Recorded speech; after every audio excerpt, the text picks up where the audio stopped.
Yeah, let's do it. It's easy to sum it up. We're talking about practice. Because it's about as casual as it gets. What's the problem now? That's a clown question, bro. I think we ought to send a beating at least. World champions! Start playing with some jam in here. Let's go. Philadelphia, looking as only you can look. Woo! Here we go.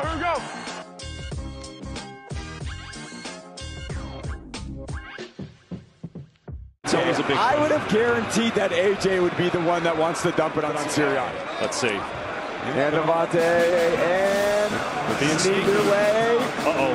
Good move there. Oh. Great maneuver. A little okey doke.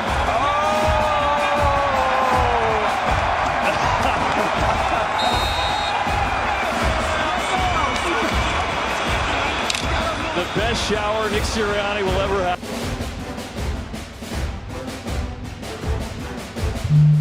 Welcome to the Philly Podcast, brought to you by the Broken Bell Network. Preseason, camps, and trades. Oh my. Is Howie done, or does he have one more trick up his sleeve?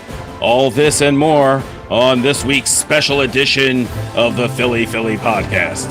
And now your hosts, Chris and Eric. And good evening, everybody. Welcome to a special edition of the Philly Podcast, brought to you by the Broken Bell Network. I'm Eric Perugini. The sleeveless man is Chris, a.k.a. Fuzzy. We got Keith on the board behind the scenes. And like he said, tonight we're going to be speaking about the NFL trades that the Eagles have made. And, maybe we'll get into some other things around the league. But, again, welcome, everyone, and thank you for joining us. Chris, how are you, pal? Pretty good. Shout out to Keith for that intro. Pretty good intro.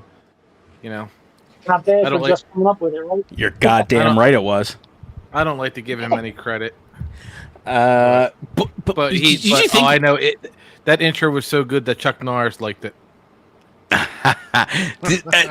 So let's tell the people how the special edition of the Philly Podcast came about. We woke up this morning. We had heard the news last night. We were going there like, is this big enough to have a show?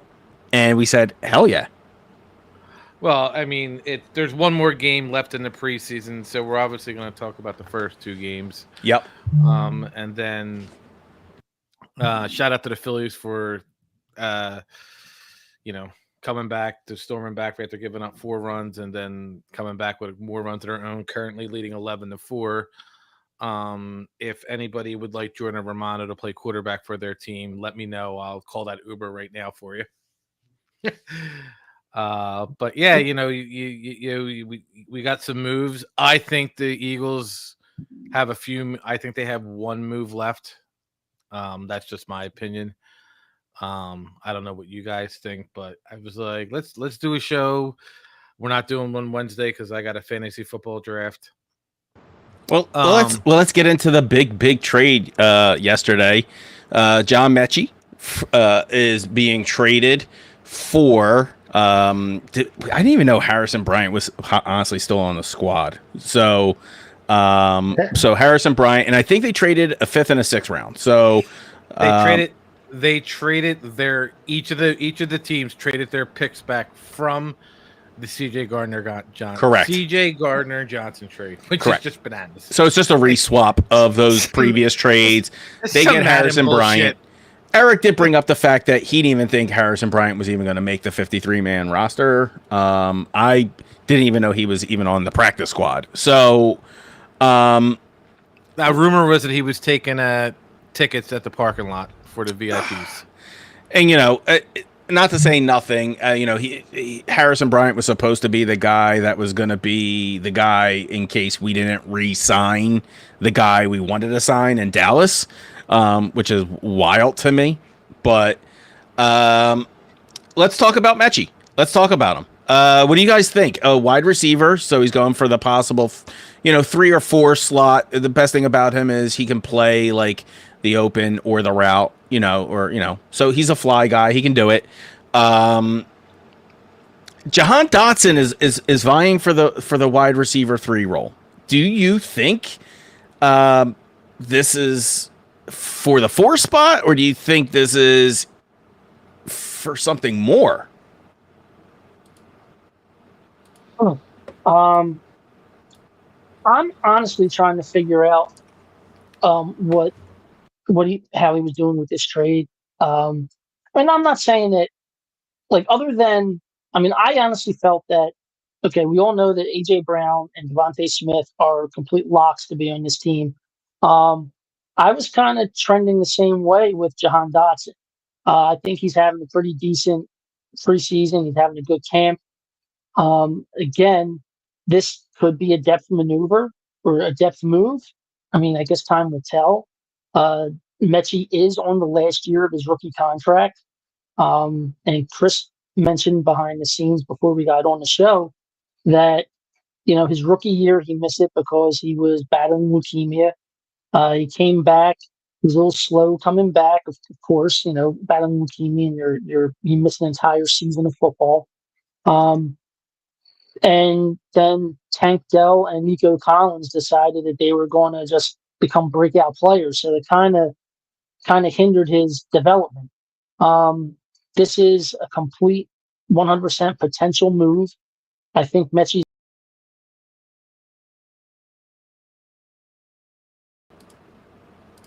so no sense. I like him. I'm just trying to figure out where it's at. Like what he's doing personnel wise. They're going to actually who's he going to be the guy for number 4? Is he going to take over number 3? I guess we'll see. I think one of the problems behind Mechie coming in is because, people are starting to look at these other guys. You've got Johnny Wilson, who's starting to make some big noise, right? I know he's one of the bigger slot receivers. I know he was taken in the 6th round, but there are times where we've said, wow, Johnny Wilson. Like, I mean, I know I've said, who the hell is this guy? But at the same time, he has impressed me, and he is making some noise at camp.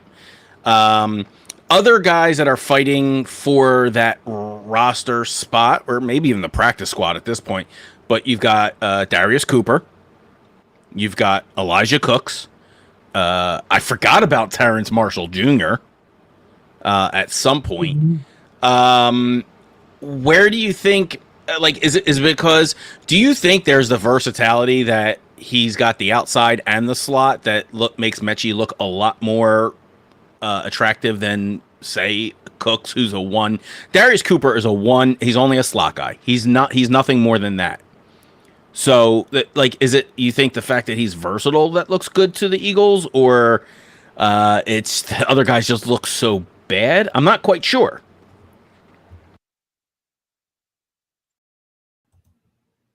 Chris? All right. So here's my thought process. And I try to think like a psycho, like Howie. You keep Mechie, you keep Dotson for this year.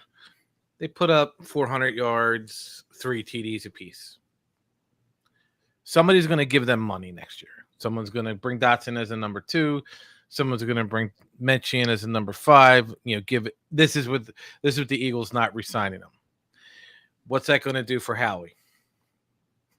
He's going to get a 3rd round compensation pick for one of those players. The other one's going to be a 4th or a 5th. So he's like, I think, me personally, I think they're using Dotson as a trade piece to get a second corner. I could be wrong. I think it's I think that's what it is. If not, I think they're going to roll with these 2. They're going to try to get them what they can, implementing them in the offense. I know Dotson statistically last year didn't have a really good year until the playoffs. But if you go and you look at the routes that he ran last year, he was able to get some of those players to follow him, which led to a Devontae Smith down the field 55-yard touchdown in the Bengals game, which led to an A.J. Brown wide open. Like, how does that happen? Like, because he runs routes that are so good that teams get confused and they roll with it. And I think that's where his valuable that's where his instincts kick in. So if they keep him, I think they're looking at the compensation pick for next year, or they're going to trade him for a CB2. I think Menchie will hop into that position. The guy's an animal. I think I saw a stat today. Now the Eagles officially have 18 players between Georgia and Alabama, which is bananas. Just Crazy. absolutely insane. But I think that's where it's at. I think, I don't know if Vic is sold on Jacorian Bennett, who had a really good preseason game. If you can go out and get another one better than him, and it's only going to cost you Dotson, you got to remember Dotson's only making $1.4 million this year. So to bring him in as a number 2 on a cheap team with a young quarterback, you got to look. The Eagles are sitting there. They're getting a number 2 receiver who's going to play their 4, and the Cowboys just lost their number 3 receiver, Mingo, to a knee injury, who's going to be out for some time. You can only throw so much to Pickens and CeeDee Lamb, who, listen, we all know CeeDee Lamb is a stud.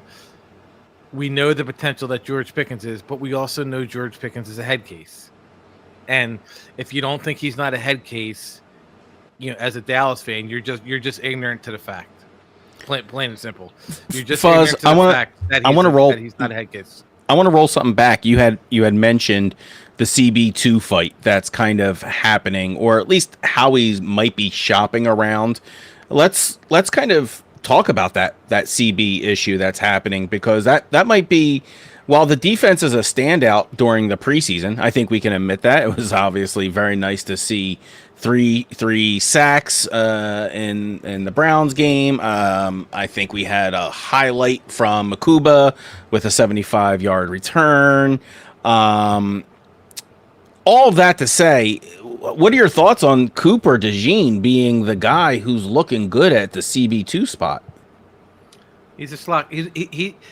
Listen, Cooper DeJean, while he will see some time at the cornerback position inside the slot, I don't think people realize how hard it is to play the slot, because you're constantly in the move, you're constantly back and forth, and I just think Cooper DeJean is that athletic to play that position, and there's not many people in the NFL. I mean, you got to think, if you can take, so you think about it. Let's just go with a perfect example.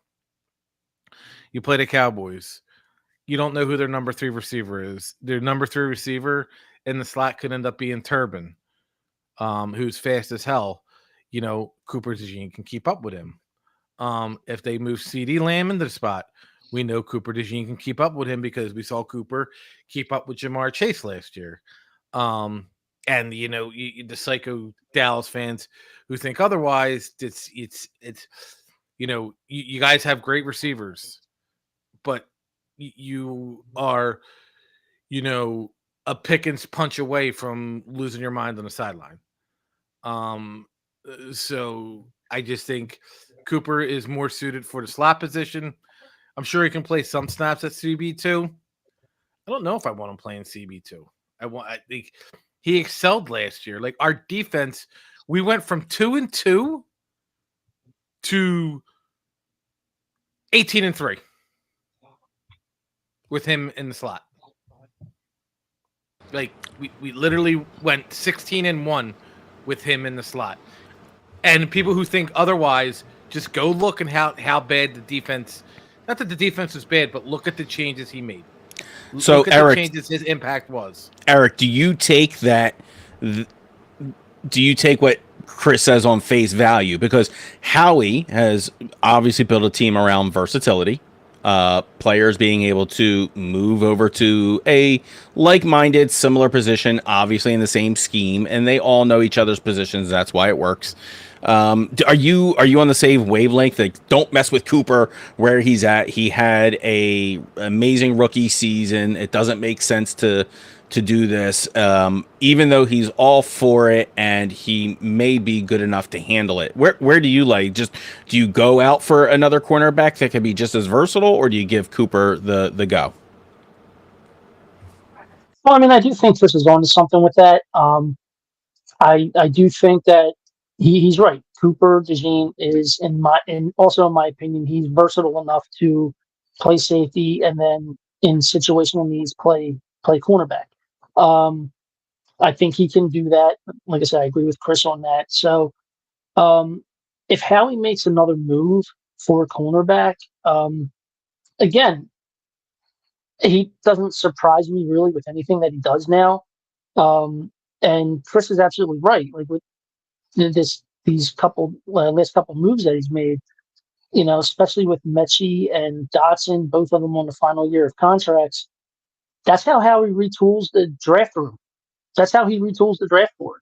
And he's been doing it for a couple of years now. So he'll get his supplementary picks from these guys getting signed somewhere else if they leave.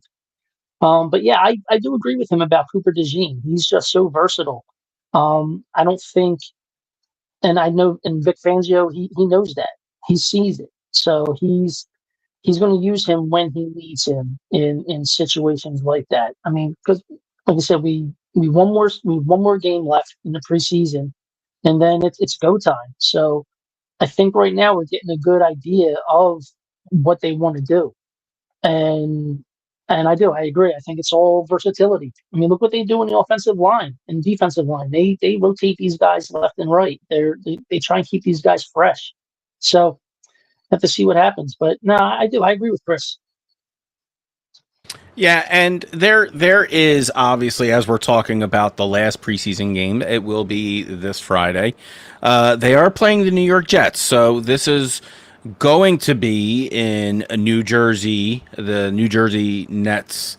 New Jersey Jets. What is it called? MetLife Stadium now. MetLife. Yeah. So they'll be in MetLife. This is the kind of the matchup, and this is obviously the bubble game, right? This is where we talk about a 53-man roster, proving worth, all of the cliches you can throw out, but we're still not going to really see the starters. Not likely. We know we're not going to see Jalen. We're not going to see Saquon. We are not going to see AJ. We are going to see a quarterback battle, right? Because Fuzz, I maybe we're going to reveal a little bit of the current in some of it. I said to you earlier today, I'm shocked that we still have him as a backup quarterback. You want to? He's not getting traded this year, right? And so there is thoughts that we clearly have our number two. We're talking about the competition that goes down to Dorian Thompson and Kyle McCord. So that's going to be. I wouldn't let Dorian Thompson look at a football. But that's going to be the key storyline, I think. Of who's getting that. Who's going to be the backup to the backup. Do we think we're going to see the wide receiver competition heat up in this game? Because it is a fresh story. It just started yesterday. Will we have the opportunity to see the wide receiver 3-4 competition go down this Friday? No, the 3 and 4 is Dotson and Mechie. Like I said, unless Dotson gets traded, or Johnny Wilson and Aeneas Smith have the game of their lives. Like, I don't want you to outright dismiss that. Those two guys. I think Smith is going to make the team on special teams, right? I mean, Johnny Wilson will make the team because he's 6'8" and they can use him at the goal line. Okay, but Smith is going to make it on special teams. Correct. Okay. I agree with that. Right, but I still think we're going to see them in a competition on this Friday, right? We're going to get multiple looks. Well, I mean, they're going to be fighting to see who's higher on the depth chart. That's pretty much it. I think they're both already. They know where they're going to play, how they're going to use them. it's just at this point just to see where they are in the depth chart, who they have more confidence with. If somebody goes down, who just steps up a little. That's all. I think these are just more or less for the special team stuff. And like Chris said, with Wilson being so big, using him in the red zone, I mean it's just a logical, scenario for him. And Absolutely.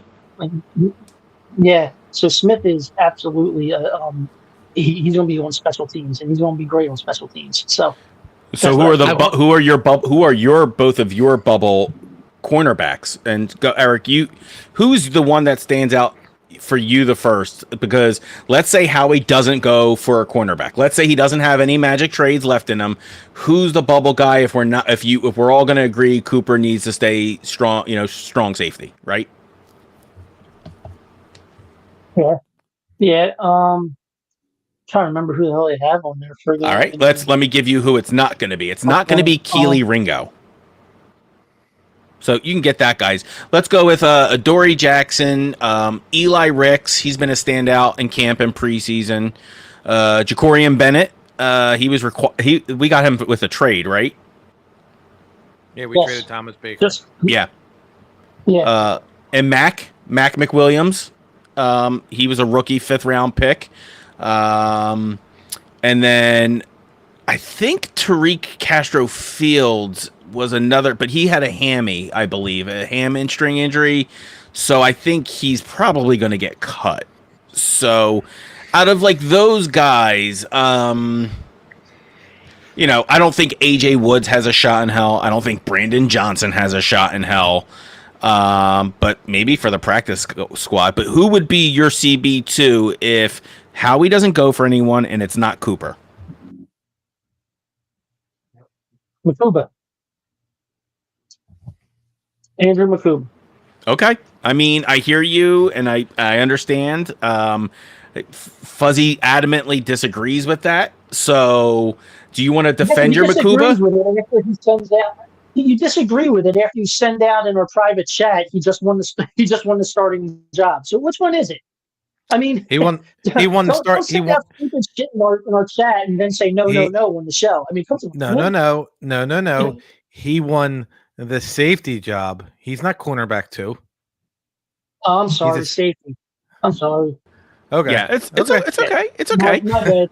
No, it's okay. Yeah. So Adoree Jackson. Was like, what's the plus for Adoree? He's a vet, right? He's definitely better than Keely. I mean, that's. He's at least Adoree Jackson's more in the mix than Keely Ringo. He is so the best thing, the most reliable thing about him is he is inconsistent at the position. I mean, look, Keely hasn't been lighting it up. That's why they went out and traded for Bennett. But at the same time, I don't think Ringo's going anywhere just because of his age and his you know what I mean? I think he's going to stick around. Well, actually, I know he's going to stick around. They're not going to do nothing with Keely Ringo. Like they're high on him. He just hasn't like taken that step forward. You know what I mean? I don't think that's a position you can sleep on. No, I mean, I really don't know. Chris, who do you think's going to be odd people out for cornerback? Because I mean, like I know, like the last like 4 names that Keith mentioned, I honestly don't think any of them are going to stick around. Like 2 will totally be gone, and maybe 1 will stick around on the practice squad. I don't know about the 4th, but all right, Adoree Jackson. Have a lot of guys. Yeah, Adoree Jackson will stay here, but he won't be CB2. He'll be in and out. He'll be a nickel corner probably. The cornerback position will most likely be Bennett, the guy they got in the trade. Keely Ringo he's been playing football like Ringo Starr the last couple days. Stick to singing songs with Cher. But he just hasn't been good. I don't think he's gonna get cut. If they don't make a trade for him, he's the absolute starter. I saw somewhere So we're talking about defense. I saw somewhere where they think Sidney Brown won the other safety spot. I don't see how. There's nothing I saw that are like the whole secondary. There's nothing that impressed me about the Eagles secondary other than Makuba at the safety position. I want to see. I do want to see Eli Ricks get more out of the second team. He has put himself in position. I've seen a little bit of film on him. He has been breaking up some really impressive stuff in camps, but I think he definitely needs more airtime. And that's something I was hoping to see on Friday. I just think they're going to probably, like you both said, you both hit it on the head. I think they're probably going to give Jacorian and Adore the most airtime for the CB2 at this point. Because they already know, I think they already feel confident enough at whether Cooper's going to work or not. They're just going to throw him in there if they think they have to do that. All right. Yeah. It was weird. Like I remember a couple weeks back, I was like sitting there thinking that our biggest problem was going to be like, what are we doing at linebacker? We have all these guys that can seemingly play linebacker, and then all of a sudden, boom, we're talking about cornerback like overnight. Because they feel super confident about linebacker, I think. I feel like they feel like their entire they have the edge rushing down. They're good with that. They have multiple guys that they think. So like and Fuzz, you might be stealing, either looking at my notes or stealing my thunder, but you brought up like how they are starting to bring in these guys that can play that nickel corner, move in and out of cornerback and go to nickel corner seamlessly. I don't know if that's by design or if that is something that is just transitioning into the NFL, but this is the first time I've seen guys despecialize more than anything. Do you think that ultimately hurts us if we're completely despecialized in defense, or do you think that just makes us why teams are now copying us in the drafts? But you said, the NFL is a copycat league. If Adoree Jackson has a good game on Friday, he's most likely the number 2. And Keeley will be the backup, and then you'll have Bennett as your nickel corner. It's just the way the NFL is. It's a copycat league, so you're going to sit there, you're going to do everything that winning teams do. It with the exception of the Chiefs won 3 Super Bowls because they had one of the greatest quarterbacks of all time. When they didn't have a top tier offensive line, Patrick Mahomes was running like Forrest Gump the whole game. He did it against the Eagles, and he did it against Tampa Bay, which I will say, if Eagles fans go watch The Kingdom, just watch the last episode. It's the greatest thing ever. I started watching that came up here, and I was like, I just got to where they had the team down below Arrowhead Stadium, and they were going through like their boxes of stuff they have. Yeah. So I had to just go watch it. It's the great. It brought a tear to my eye. Melissa couldn't watch it. She's like, I can't take Patrick Mahomes' voice. Let's move into another position that we might see some action at on Friday, because we have an unknown for opening day now. I'm of course talking about Landon Dickerson, sidelined for right now. Okay, guys, let's talk in what we're going to see this Friday, because he is definitely not playing this Friday. So the right guard is going to get some looks. Up on deck, you've got Tyler Steen, Kenyon Green, who I did not know was even a name on this team. Matt Pryor. He's out. Yeah, okay, I thought so. Green's out for the preseason. Okay, I thought so. All right, so that's why because I know he's a first round pick, isn't he? Wasn't Kenyon Green a first round pick? Yeah, okay. And not a good one. But Brett Toth and Matt Pryor, so they can play multiple positions on the line. So this is just an adjustment, and they are shifting over. So I think it's really Tyler Steen who's like he's been taking the first team reps at right guard during practice. He's the front runner for it. Do you think he's the guy that we are going to see the most of at this Friday? Yeah, I think they're going to give him a nice good look, even though he's had an amazing camp and an even better preseason. Yeah. Like the other day, Lane Johnson was just completely like talking him up after practice. They're dating So, I mean, the way he was talking about him. They have to be dating. Right. Right. I've never seen a guy talk another guy up without having to pay for dinner. Right. Yeah. So he's really been having a great training camp, preseason, and everything. So, and I've been happy with that. I've been happy with how he's been playing, especially with what happened with Dickerson. But I do think Dickerson's going to wind up being available. Whether or not he starts, that's a different story. But I think he's going to be available. Okay. And I think that's the consensus. It was a scope. It wasn't even a full tear. So, these are kind of like these are a weekday thing for some football players during the season. So, I'm not poo-pooing it. I've had a scope on my knee and I cried like a little girl about it. But I mean, there's a reason I'm not on camera right now, guys. Can we just talk about Landon Dickerson, the psycho? He goes, gets scoped, and then comes to practice with a cooler full of Miller Lights for him and the Browns. What?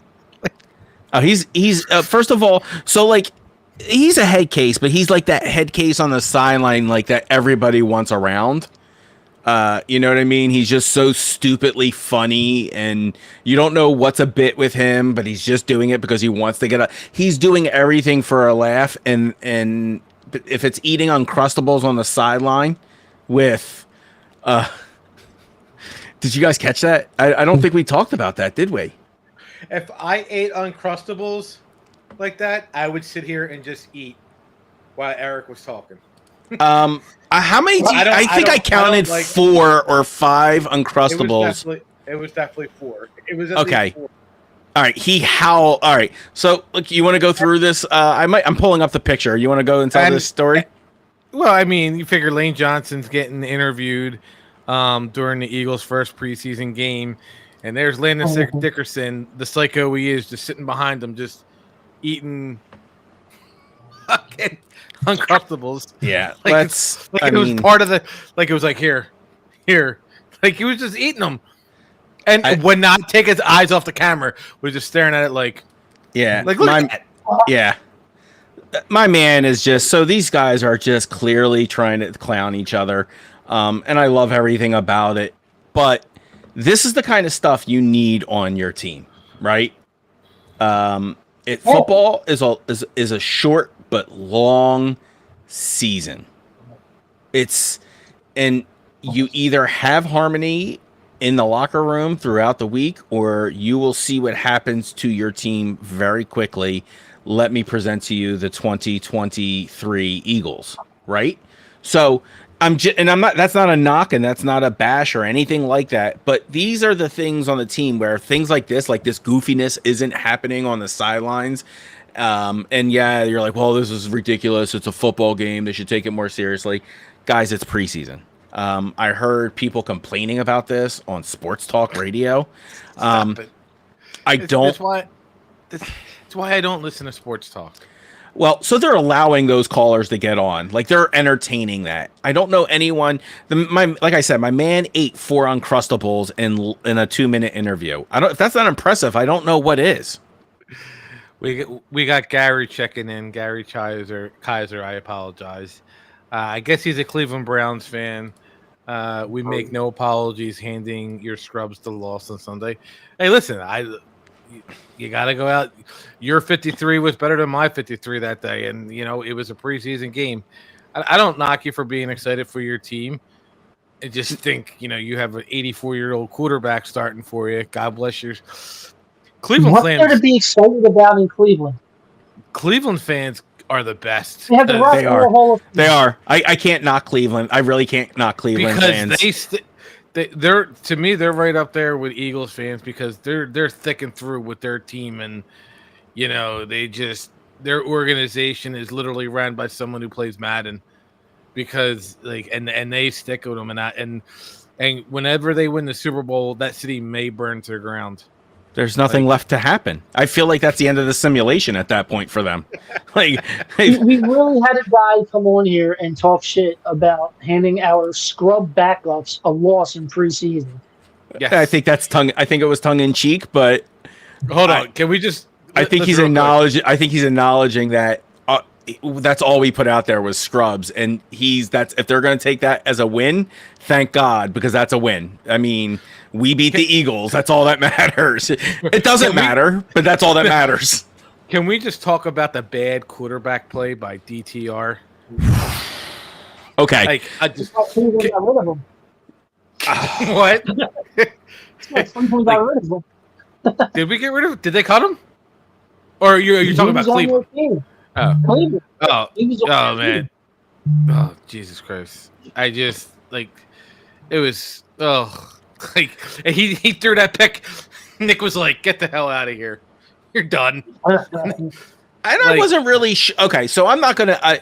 Here's one of the things that we think that. No. I'm not going to allow this conversation to go any further if you stick up for him. I'm not sticking up for DTR. I 100% am not sticking up for Dorian. I am not. Just to make sure, I'm going to mute myself. Right. I think we have more hope in Kyle McCord. Stick up for him. I do. I think we have more hope in Kyle McCord because everything I've seen in training camp, Kyle McCord has had way more ups than downs than DTR has had. If you look at their film and you break it down, quarterback 2, or in this case 3, but I think it's going to be quarterback 2, some point in this season. I need you both to know that. I do not think we're keeping our quarterback 2. But I do think DTR is going to make the practice squad. I do. I think he will make the practice squad, and Kyle McCord will be our quarterback 3. To what extent he becomes our quarterback 2 and how quickly, that depends on Howie and what he's doing. If you want your monster cornerback, I think Kyle McCord is your quarterback 2 much quicker than you think. I mean, that's fine if he is. I mean, like if Howie finds the right transaction, the right move to make, and McKee's no longer, hey, more power to him. I mean, listen, Howie Roseman literally is thinking about football and how to improve this team 24/7, 365. So he's always looking to do something. He never shies away from any trade. Oh yeah, no, for sure. He's going to do something wild to get a cornerback 2 that's going to blow your socks off. But would you be upset if you lose Tanner McKee? I don't want to see him leave this season. I would rather see him, do something with him in the off season. And that's everyone would love to see him in the offseason and spared for that. Yeah. If he moves him, and there's reports that teams are calling the Giants about Jameis Winston. So anything's possible. If people are trying to acquire a backup quarterback and Jameis Winston is being thrown out there, well then Tanner McKee's gonna have to be in the mix too, because he has been really good in the limited time we've seen him. I want to bring up this comment right here from Philly Jack, because he brought up something that's actually amazing. They should never charge admission to these so-called games, clearly preseason games. They used to not. They used to be free, like when I was a kid. And at some point they realized they could make money off of them and started charging. So when they realized people were still willing to pay for the looks and the bubble looks and that excite and be a part of that like kind of party atmosphere, because let's admit, like the guy's eating, you're never going to see that on a Monday night game, a guy eating 4 Uncrustables on the sideline behind an in-game interview. It's much more intense. So Philly Jack, I do know what you mean by them being less than a better product, but it's a different product. Would you guys agree that preseason has its own flavor? Oh, absolutely. And number one, I do agree with Philly Jack. I don't think they should be charging for these games. or at least make them half price, and the proceeds go to their autism foundation, something like that, or all the parking goes to the autism foundation. But yeah, no, the preseason games are their own thing. The preseason is its own thing in general, because it's not the people that are making the team, it's the ones that are going to get cut that are performing to be seen by other teams. And they'll get picked up for a practice squad, or if there's a late injury and someone gets cut, they can scoop them up because of the film that they have on them playing in these preseason games. So preseason is really all about these guys getting jobs. And that's the only reason why we do it anymore, to be quite honest with you. Yeah, and I think fans get excited to see the kind of the tryouts, and they are willing to pay top dollar for it. They really are. Speaking of other jobs, you guys want to move on to tight end, or do you want to skip the tight end 3? Does that interest you at all? Hold on real quick. I have no problem with charging, for the game, the preseason. preseason. Okay. I think the food should be not regular season price. Like food. dirt cheap, like a AAA type game charge. Come out, have fun, eat your face off. You're gonna make a lot more money if you do it that. You'll make a ton of money because, you go there with a family of 5. They were charging that at the open practice. Like, nah, man, you just. Yeah, all I know is if I go to an Eagles game this year, do know that I ain't buying shit inside. You're right though about the concessions. You are. You're exactly right about the concessions, because these preseason games, it's the people that can't afford to go every single week. It's not season ticket holders. It's, you know what I mean? It's these guys that just want to take their kid to see a football game. For the experience. Yeah. So for a lot of people, a kid's first football game is a preseason game at home. So it was my son's. Yeah, it's like, preseason is its own entity. It's literally like its own little separate season now compared to regular season and playoffs. There's legitimately 3 components to a full season. So. Yeah, especially, and then they shorten preseason, so has even higher stakes. I think. I like the fact that it reduces risk of injury. One less game is a 25% reduction, or really, whatever, 18% reduction. But mathematically, it makes also the plays, the opportunities to shine that much more important. I do have every position that's fighting for Friday. If you guys want to keep going through them, you can say pass on a position if you don't care about tight end or not. Because here's my thing: Johnny Wilson is going to be your 3rd or 4th tight end. He's not going to be a receiver. He's 6'8". He's the build. Just my opinion. I know you're him up a wide receiver. I think he's going to be behind Grant Calcaterra. That's just well, we all know Goddard and Grant is gonna, and Calcaterra is gonna be your 1 and your 2. Here are your contenders that are getting looks. You're talking about Johnny like he's gotten a look at tight end. He hasn't even, and I thought that was the wildest thing, that you've got this tight end build not even playing reps there. But here is who is playing reps currently. You got Jenkins. It's Kylan Granson, and then you have Cameron Latu. Latu? Who? Yeah. Latu, yeah. Well, so the highest upside you have here is EJ Jenkins. Wasn't he the offensive lineman? He was the offense. Yeah, he was the roughness. Yeah. No, he was the he's a rookie out of, where the hell is he out of? I know Granson has been the guy who's been who's been getting the most reps in the tight end spot during these camps and practice. Kylan Granson actually has been catching touchdown passes from Jalen Hurts quite a few times. And that's why his name is getting thrown around at the tight end 3 spot the most. But it kind of goes to Chris's question. Why isn't Johnny, the guy who is 6 foot a bajillion and 9, getting the reps in that spot? Is he just not quick enough, or is he not? Does he not know how to block? Because you still need to be able to block on an audible. And do you think he just doesn't have that for him?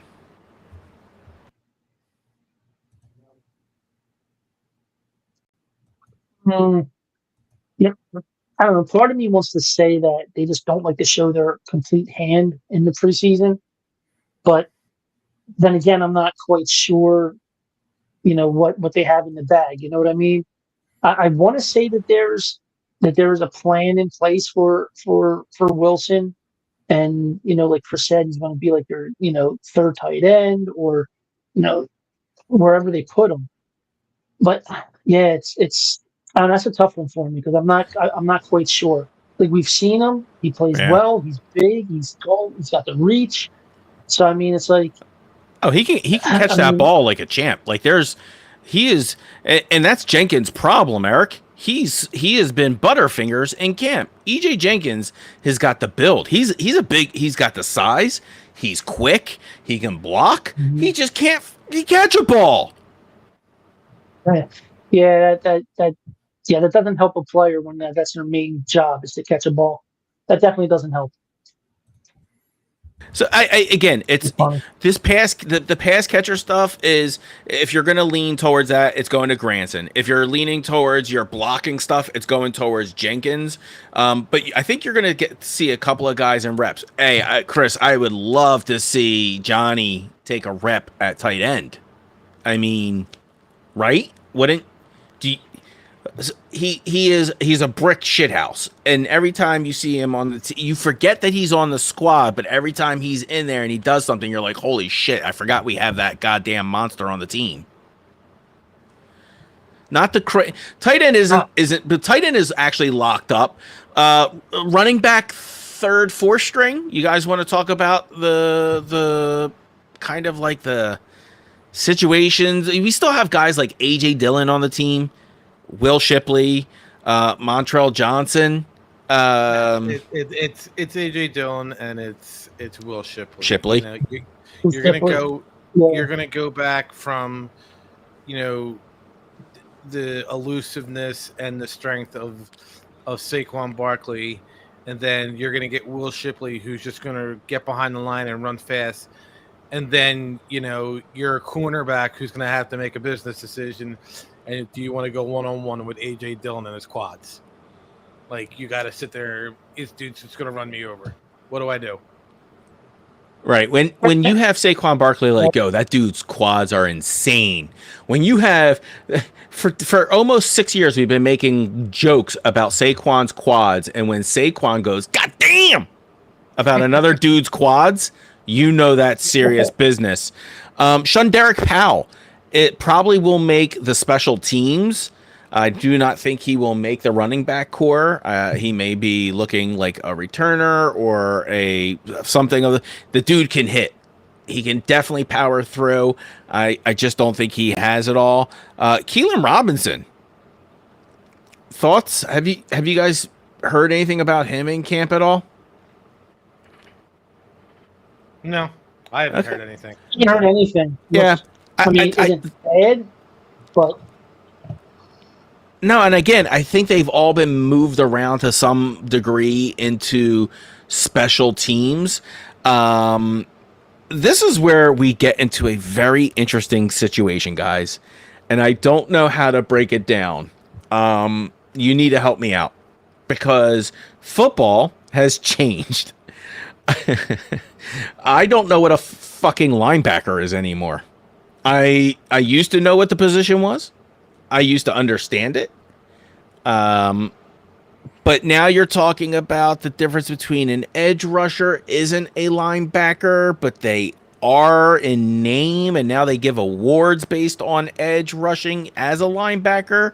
So let's just call it a linebacker for all intents and purposes.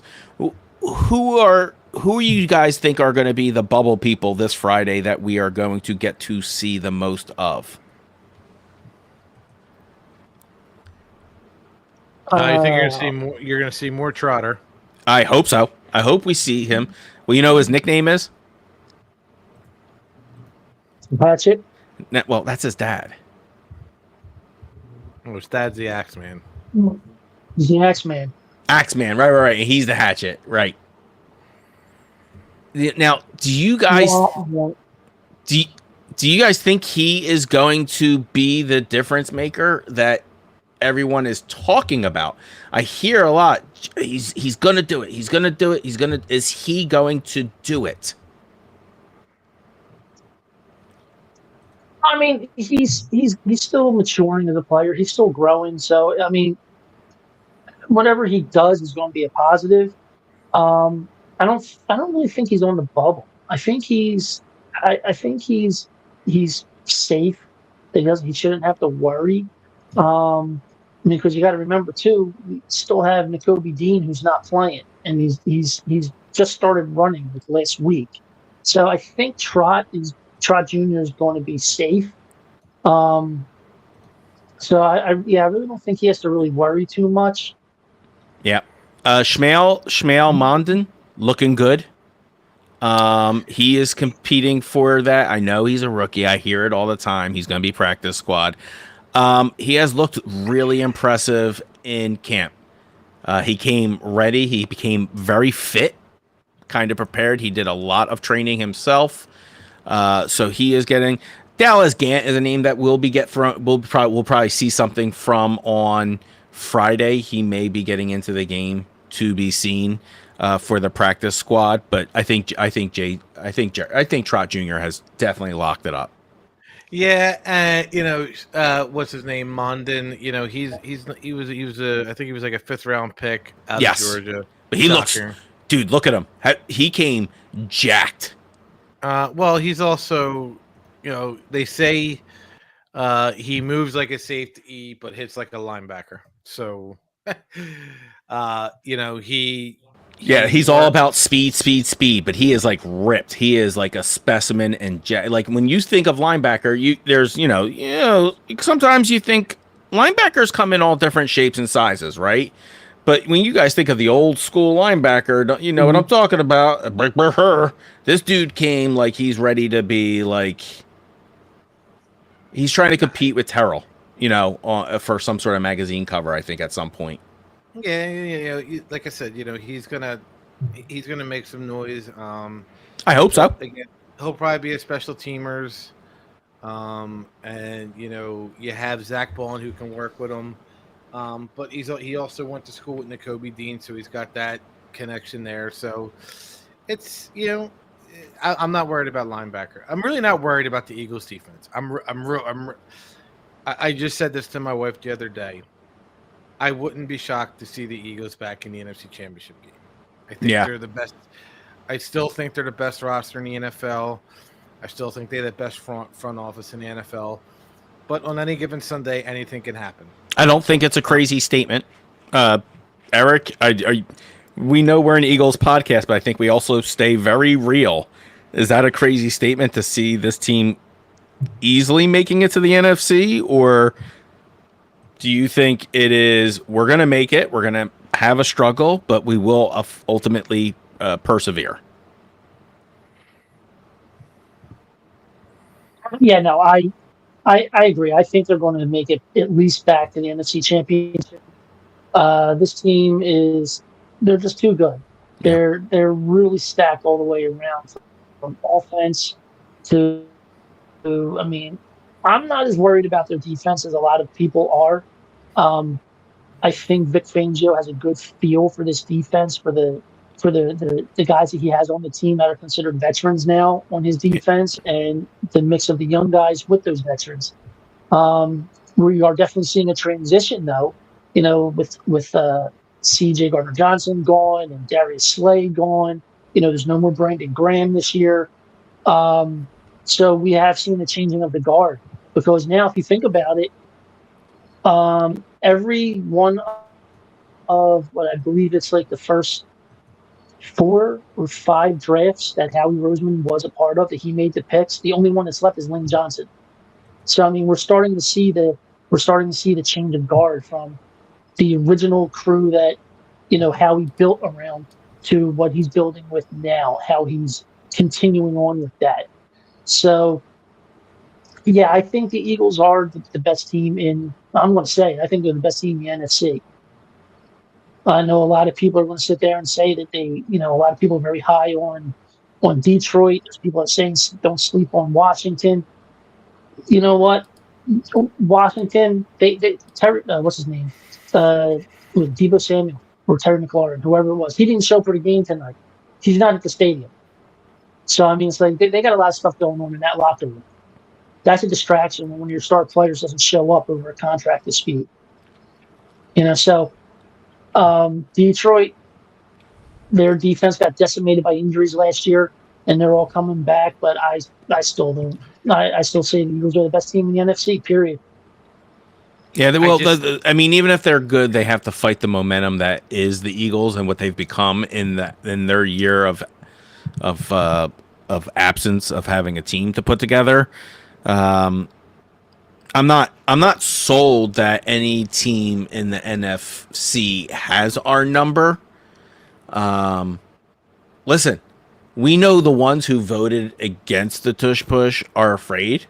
So when an entire league has to start questioning plays you run and come up with creative ways, that goes with the old adage: if you can't join them, cheat them out of it or something. And that's what happened here. They couldn't do it, so they're like, all right, well, let's go to the next level. Let's just cheat our way out of it. And that's what they did, or attempted to at least. So they're afraid. Like, teams are afraid of what the Eagles can do, simply because they can't stop it. So they have to make things up. They just tried to sign an executive order and make it happen. Yeah. To circle all the way back around, I already know Chris's take on this. He may want to amend it after he hears what you have to say, Eric. But he has already said opposite read is going to be obviously Andrew Makuba. He's clearly the guy. He definitely has beaten out Sidney Brown for the job, right? In your mind, Chris? Is that what you said earlier? I don't want to put words in your mouth, but I do want to verify that you said Makuba has the number 2 over Sidney Brown. Is that right?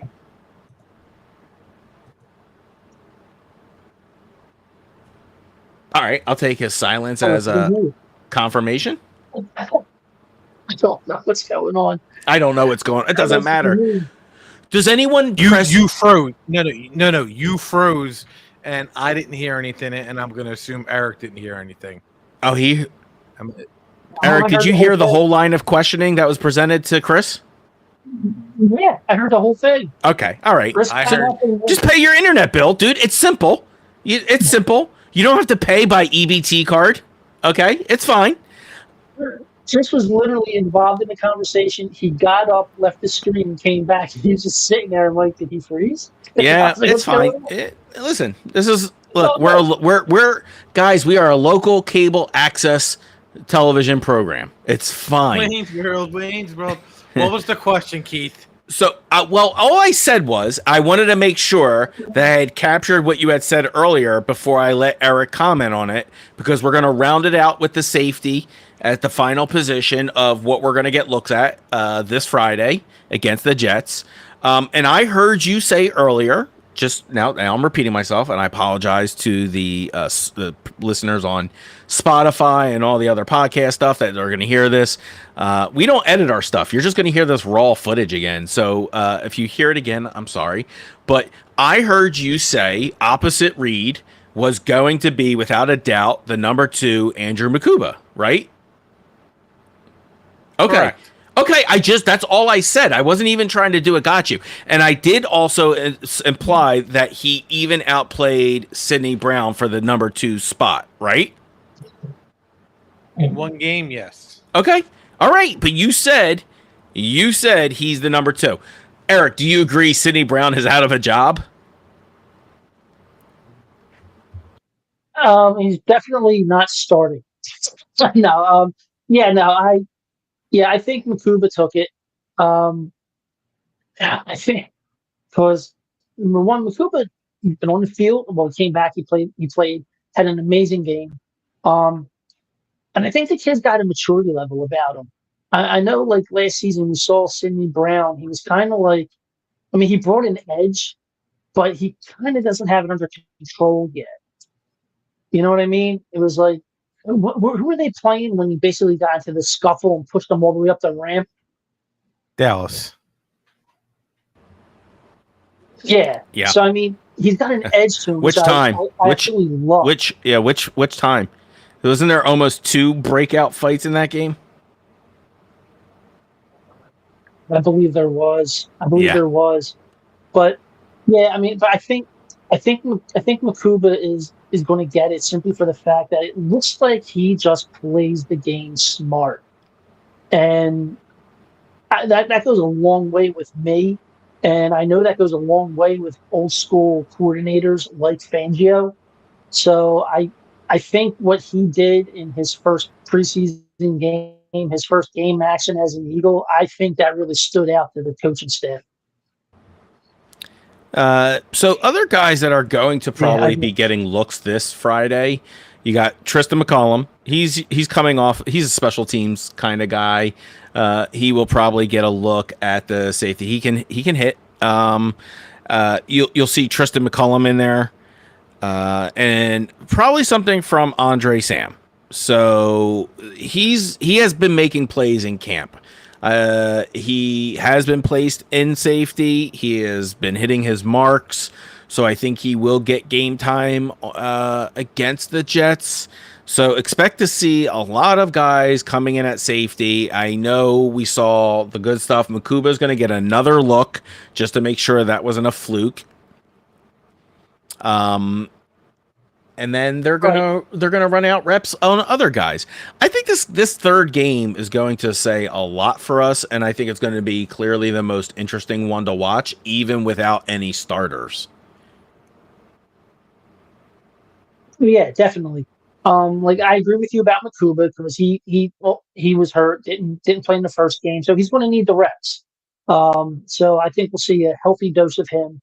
But yeah, no, I mean, because this is the game for guys that are basically trying to get a final roster spot. So we're going to see a lot of the third and fourth stringers in there for an extended period of time. Like we may see a lot of like in this game, it'll probably be McCord and Dorian Thompson again, which I don't want to see Thompson at all. I would be totally happy if McCord played the whole game. I'd be happy if that kid got to play the whole game. This is the only thing you should see from DTR. That's it. That's it. Other than a Delta Airlines ticket home. And be like, listen, hey, and then if I'm Kyle, I'm like, DTR, these are the plays you're gonna run. It's empty. we get it. We get the bit. You didn't have to explain it. Oh, Dave, you did. Maybe people are listening on the podcast. Yeah. So the reenactment was Chris was going through a playbook and then held up a blank page, and he wants them running no plays. I look, guys. DTR is going to be playing on Friday. There is no doubt about it.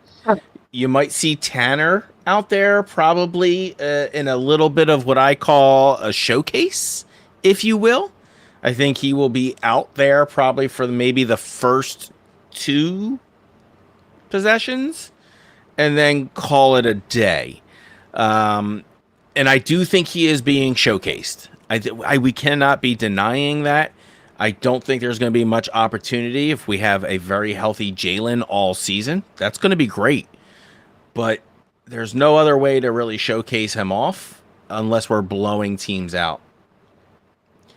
Or the other inevitable, Jalen got hurt, and now we don't want to showcase him. So all of those things are very, like I think this is our last chance to show off Tanner McKee before we have to need him. Yeah, I mean, we're going. I think we're going to see a little bit of him. So. It is what it is. So yeah, no, I mean you're right. I would be happy if he wasn't in there at all. Like I don't want to me this is the point in time for guys that don't know if they're making the team, they should be the ones out there. But then again, I'm not the coach. I'm not making those decisions. Any expectations? Any expectations or things that you're expecting to see from coaching from this Friday? So we just covered who was going to be the bubble. Anything that you're expecting to see out of Sirianni, from Vic, from I don't know, anyone? Now, you know what I want to say? I want to see them have fun. Like you saw Nick Sirianni ice the kicker at the end of the first half, and Stefanski was pointing across the field from him. Yeah, this is camaraderie. Go out there, have fun, play the game. I don't need Nick Sirianni going nuts because somebody late hit his quarterback in a preseason game. Just both teams go out there, compete, have fun, tie it up. No one gets hurt. I hope both teams have fun, and I both teams tie. What is your what's your look ahead for this Friday, Eric? I'm the same. I just want these guys to go out there. I want everyone on both sides to come out of this game healthy. And I mean both sides. I mean both teams. And I just want to get to this season as soon as possible. I'm in football. I'm ready. I'm completely ready. Like I'm over it all. I'm ready. I mean, God, I mean, what? We had a pretty slow off season with our followers on Facebook, and then boom, all of a sudden we're at 79,000 followers. So thank you, Eagles, for coming back. Help us get to that 100K. All I know is August 23rd is the official start of Dallas week.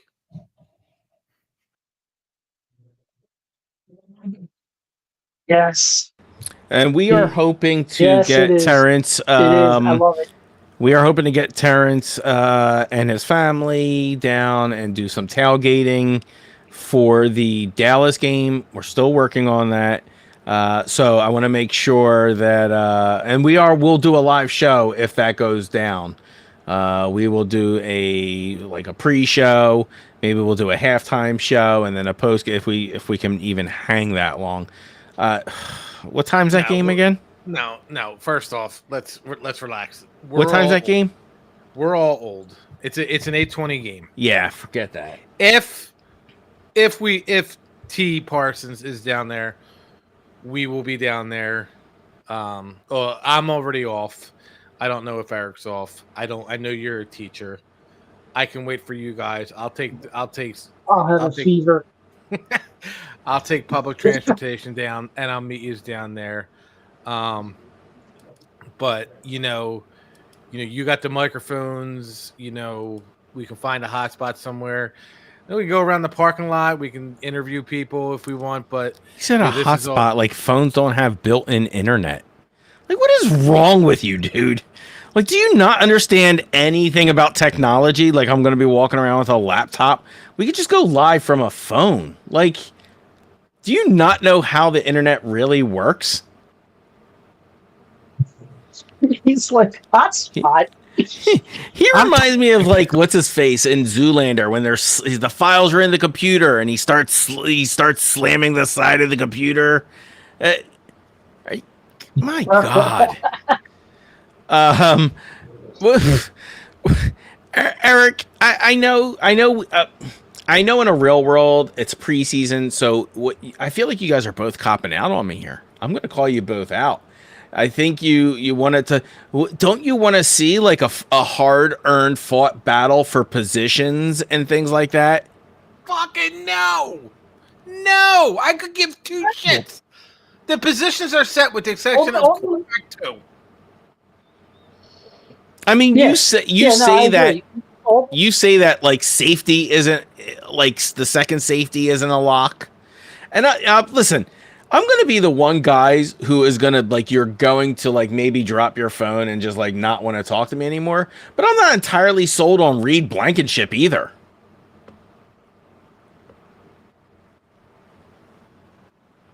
Oh my God. The dude's gotten better for the past 3 seasons, and you're not sold on him. Yeah, I said what I said. Oh, I got a headache now. So what I am saying this is, I love it. Oh, here's what I'm saying. I'm saying, okay, hear me out. Hear me out. Okay, or don't. That's fine. Doesn't need to hear it. Okay, cool. I mean, I said what I said. It's either you're gonna.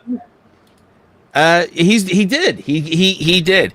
But if you're saying Makuba, you guys both said Makuba's definitely your safety too, and I'm not in disagreement. I didn't say you guys were wrong about that. Okay.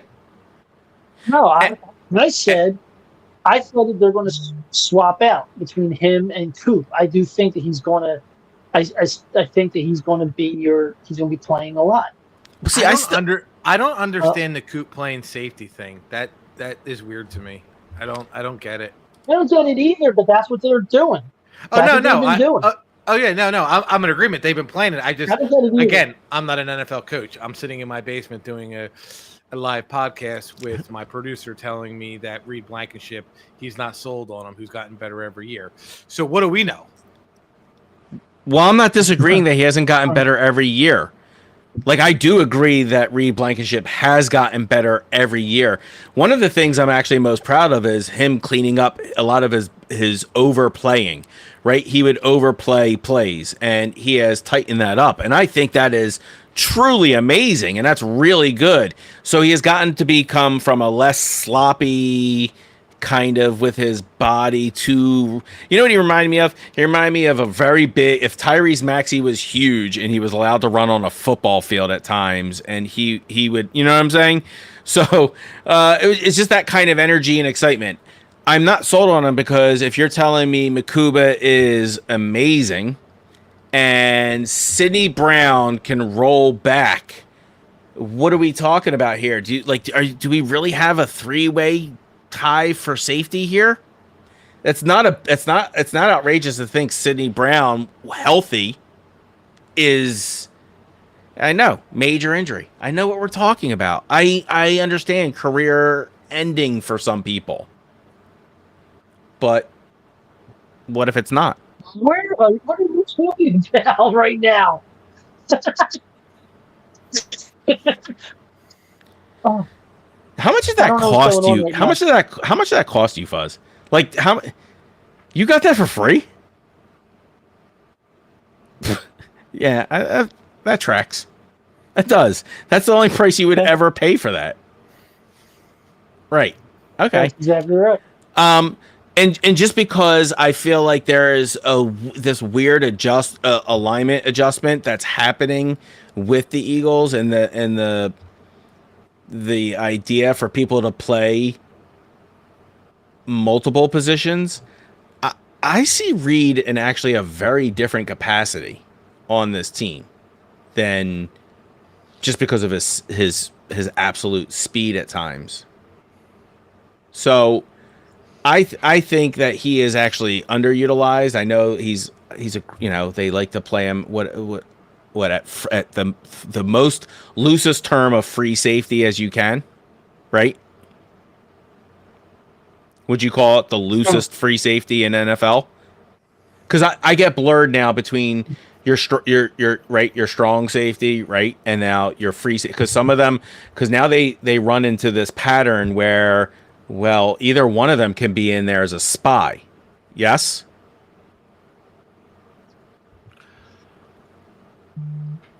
Dude, I'm lost for words. Like what you're arguing with me. So what I am trying to tell you is I think because the way the Eagles are moving to this duality, they're already trying to move guys off into other positions. I see Reed stronger outside of safety than I do inside of safety. That's all. Well, maybe you should call the Eagles and let them know that, because he's the only person that's playing safety that hasn't been moved around. I mean, he's like their number one guy. So, I mean, I don't know. Your opinion's your opinion. I get it. I don't know where this is coming from, but I get it. More power to you, man. I don't know where you're not sold on him. I don't know what to say. I really don't.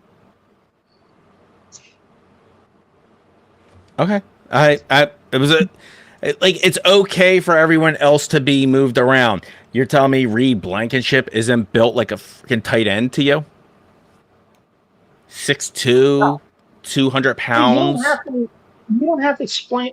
You don't have to explain nothing to me. I didn't say he should be playing tight end. I'm just saying his position. Keith, I know what you're saying. I hear what you're saying. I understand what you're saying. I don't see it. I mean, like, I don't see the whole moving him around or not being sold on him. I just don't understand it. I don't get it. I'm lost with the argument is what I'm trying to say. I don't know how to respond. Okay. Yeah, no, free safeties have been moved around in the league for years. It's not unusual to move a free safety into outside positions and have them run as they get older. They're not going to be as quick. So, things like that. I know he's going to be he's 26, right? Is that right? Yeah, he's 26. So, yeah, I mean, he's not going to stay free safety forever. No. I mean, he's definitely in there almost 100% of the time. There's no way he's going to stay free safety his entire career, or it's not going to be a very long career. I don't think what I'm saying is outrageous to say he has to at some point have a duality. And he's actually shorter. I thought he was a little bit taller. I thought he was like 6'2", 6'3", 6'1". Okay, so he's the fastest dude in position, and I've always wondered why are some guys never optioned or we never think about them outside of their position, but we have no problem trying to move someone like Cooper DeJean, who I don't think he should be moving out of position at all over Blankenship. I think Cooper's a better safety than Blankenship. They're moving him. They're moving DeJean. They're moving him around because he's like just a super athletic guy. Like, the dude's a basketball player too. So he's a little more versatile. And I mean, I'm not saying that Blankenship couldn't do the same things. I don't know.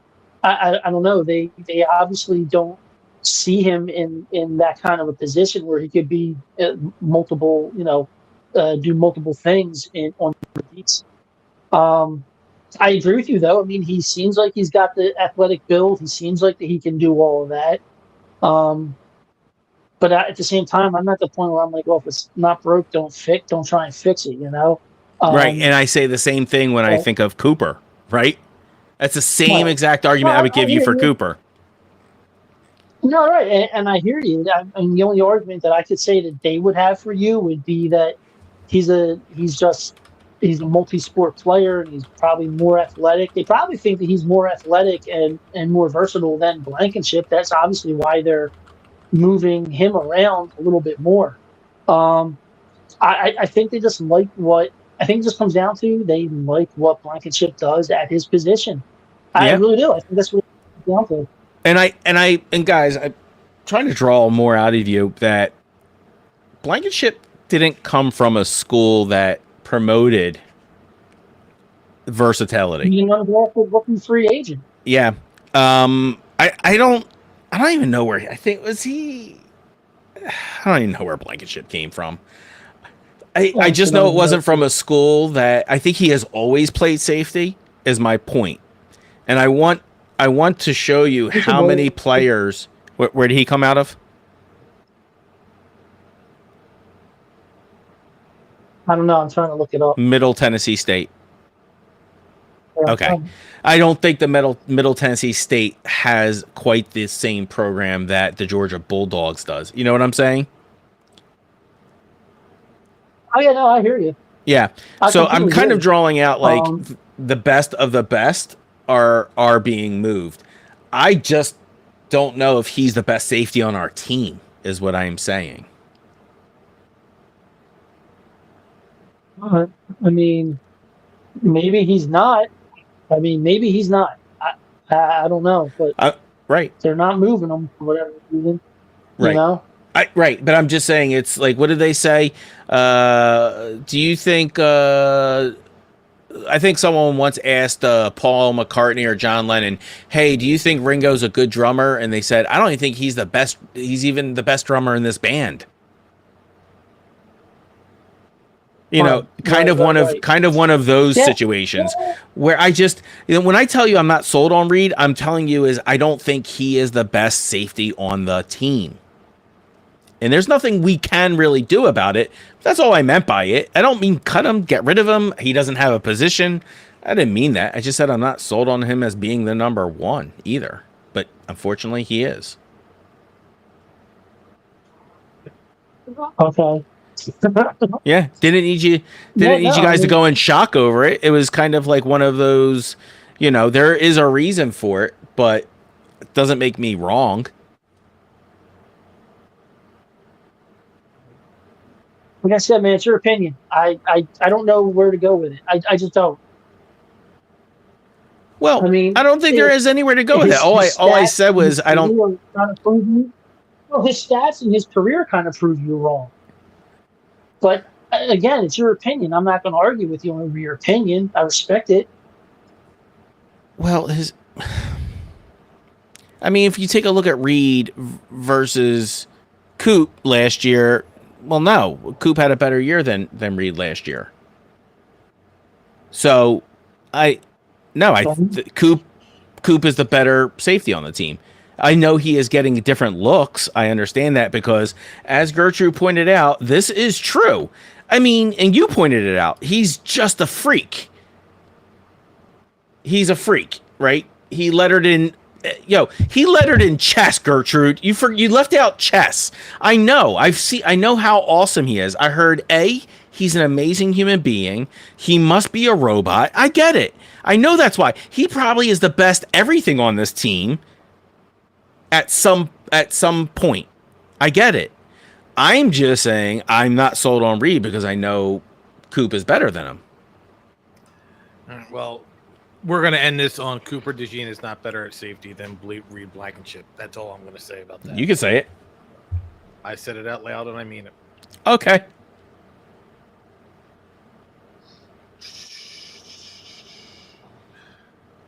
All right. So where are we at now? That awkward silence. Uh-huh. It's great for radio. Yeah. You want to take us out, Keith or Eric? Wait, do we have we have Hall of Fame Club tomorrow night? Yep. Yep. Why don't you do the intro? Why don't you talk about that one? Hall of Fame Club tomorrow night. We'll be talking Phillies. We'll have Sean Ellis on, who runs SC Elites, which is a baseball program out of Philadelphia. He's coming on to promote his stuff, what he does for the kids in the Delaware Valley, trains them and everything else. But that's really it. And then we come back the following week with the Philly, and we'll see where the depth chart is, because by the time we come back on, the 53-man roster should be set.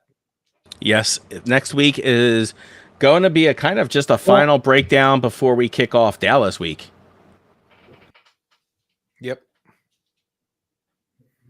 We'll ask Terrence if he's available for that. Oh, and then so next week we have the Hall of Fame Club. Then we have the Philly on, where we're going to be talking the preseason.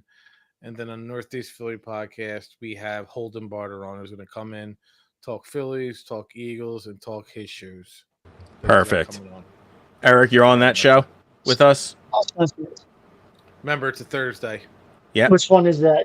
Northeast Philly with Holden? Thursday. I'm going to try and make that one, yes. Perfect. That was his availability, so. Perfect. Eric, you got us for the outro? Yeah, I'm going to try and make that. I can try to. Absolutely. All right, everyone. Thank you for joining us tonight for another awesome edition of the Philly podcast presented to you by Broken Bell Network. Oh, we have a dog up here. Look at this. We got Quinn making an appearance tonight. So everyone, again, for Chris, for Keith, they are both badass. Go Birds. There you go, Timothy, John Lang. That we can agree on. All right.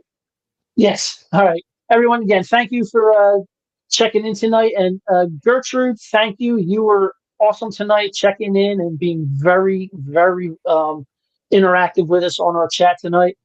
And we will see you guys again on the flip side. And as always, go Birds. Go Birds. Go Birds. You want Philly? Yeah, let's do it. It's easy to sum it up. We talking about practice. Because it's about as casual as it gets. What's the problem now? That's a clown question, bro. I think we ought to see him beating him at least. World champions! Start playing with some jam in here. Let's go. Philadelphia, looking as only you can look. Woo!